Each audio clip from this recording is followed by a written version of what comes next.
وبرکاتہ۔ عطار میاں خیریت سے ہے؟ کاروبار کیسا چل رہا ہے؟ وعلیکم السلام ورحمۃ اللہ وبرکاتہ۔ الحمدللہ میں بہت مزے میں ہوں، کاروبار بھی بڑے زوروں پر ہے، روزانہ لاکھوں کا ٹرن اوور ہو رہا ہے۔ مزید خوشی کی بات یہ ہے کہ بندے نے اپنے کاروبار کو ترقی دینے کے لیے اسٹیٹ بینک آف انڈیا سے 50 لاکھ کا لون اٹھایا ہے، اور آمدنی اتنی ہے کہ اس سود میں بھری جانے والی رقم بہت معمولی ہے۔ کچھ دنوں پہلے ایک نیا مکان تمام جدید سہولیات سے آراستہ تعمیر کیا، بڑے دھوم سے گھر بھرنے کی، تمام دوست و احباب کی دعوت بھی کی، اور تمام مکان دیکھ کر بڑے خوش ہوئے۔ اور اس سال میاں بیوی کے حج کا فارم بھی بھر دیا ہے اور نمبر بھی نکل آیا ہے۔ محمد صاحب، آپ اپنی تو کچھ سنائیے۔ اللہ کا کرم ہے، میں خوشحال ہوں۔ ہر ماہ 25,000 روپے تنخواہ ملتی ہے، جس سے گھر کے تمام اخراجات پورے ہو جاتے ہیں۔ اور اہلیہ صاحبہ کی ایک خواہش تھی کہ گھر میں کوئی چھوٹی موٹی 4 ویلر گاڑی ہوتی تو اچھا ہوتا، تاکہ عزیز و اقارب کی غمی و خوشی میں شرکت اور چھٹی کے دنوں میں گھومنے پھرنے کے کام آتی۔ اللہ کا اتنا احسان ہوا کہ ادھر خواہش کا اظہار کیا اور دوسرے ہی دن سندیش اخبار میں اسٹیٹ بینک آف انڈیا کی جانب سے اشتہار پڑا کہ انتہائی کم شرح سود پر آپ اپنی گاڑی خرید سکتے ہیں۔ پھر کیا تھا، میں نے اشتہار میں موجود موبائل نمبر ملایا اور تمام معلومات حاصل کر کے ضروری کاغذات تیار کیے، اور اسی ماہ کی 1 تاریخ کو بالکل نئی گاڑی شو روم سے اٹھائی۔ اس طرح اہلیہ صاحبہ کی خواہش پوری ہوئی۔ التمش بھائی، آج کل آپ کی مصروفیت کیا ہے؟ محمد صاحب، میری تو 5 انگلیاں گھیمے آج کل مارکیٹ میں ایک نئی کمپنی وجود میں آئی ہے، جس میں 500 روپے دے کر کمپنی کا ممبر بننا ہوتا ہے۔ ممبر بننے کا فائدہ یہ ہوتا ہے کہ اس کمپنی کی جو چیزیں مارکیٹ میں مثلا 50 روپے میں ملتی ہے، وہ اس ممبر کو 40 روپے میں ملے گی۔ اس ممبر پر یہ لازم ہوتا ہے کہ وہ اور 5 ممبر تیار کرے۔ اگر وہ 5 ممبر تیار کرتا ہے تو کمپنی اس کا فائدہ پہلے والے شخص کو دیتی ہے۔ اس طرح یہ سلسلہ جتنا آگے بڑھتا جائے گا، اس کا فائدہ پہلے والے شخص کو بھی ہوتا رہے گا۔ میں 3 ممبر بنا چکا ہوں، وہ بھی اپنے ممبر بنا رہے ہیں، اس کا فائدہ مجھ کو ہو رہا ہے۔ اور سنیں، ابھی 2 ممبر بنانا باقی ہے۔ اگر آپ لوگوں میں کسی کو ممبر بننا ہو تو بولیے، میں نام لکھ لیتا ہوں، بعد میں مت کہنا کہ معلوم نہیں تھا۔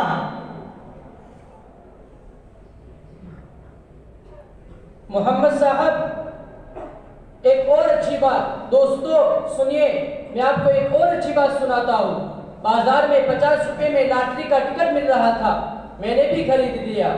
اس میں اسکیم یہ تھی کہ جس کا بھی نمبر نکل جائے اس کو بائک ملے گا، اور اس کے بعد اس کو دوسری رقم بھرنی نہیں ہے۔ اللہ کے فضل سے پہلی ہی مرتبہ میرا نمبر نکل آیا اور مجھے یہ بائک 50 روپے میں ملا۔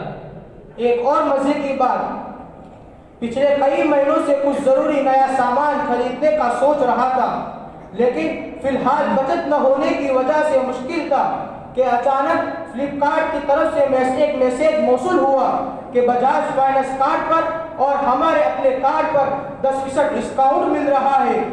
گھر پر مشورہ کر لیا ہے کہ ایک ڈبل ڈور فریج اور واشنگ مشین اور بچے کے لیے آئی فون خریدنا ہے۔ دعا کرنا اللہ تعالیٰ آسان فرمائے۔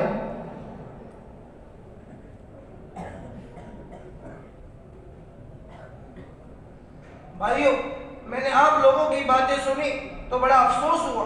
آپ مسلمان ہوتے ہوئے سود، جوئے، سٹے، ممنوعات اور لاٹری جیسے حرام کاروں میں مبتلا ہیں۔ ہم سب مسلمان ہیں، اسلام نے ہم کو ہر غلط طریقے سے مال کمانے اور کھانے سے منع کیا ہے۔ حاجی صاحب، آپ لوگ مسلمانوں کو کبھی بھی معاشی ترقی کرنے نہیں دیں گے۔ زمانے سے ہم جب بھی بازار میں نئی صورتیں آتی ہیں تو آپ لوگ ہمیشہ رکاوٹ بنتے ہو۔ آپ نے کیسے کہہ دیا کہ ہم سود اور جوئے میں مبتلا ہے؟ آپ مفتی تو ہیں نہیں، کیا کسی مفتی صاحب نے فتویٰ دیا ہے؟ میں مفتی تو نہیں ہوں، لیکن ہمارے علاقے کے دارالفتہ سے ایک پمفلیٹ شائع ہوا تھا جس کا عنوان تھا سود سے بچو اور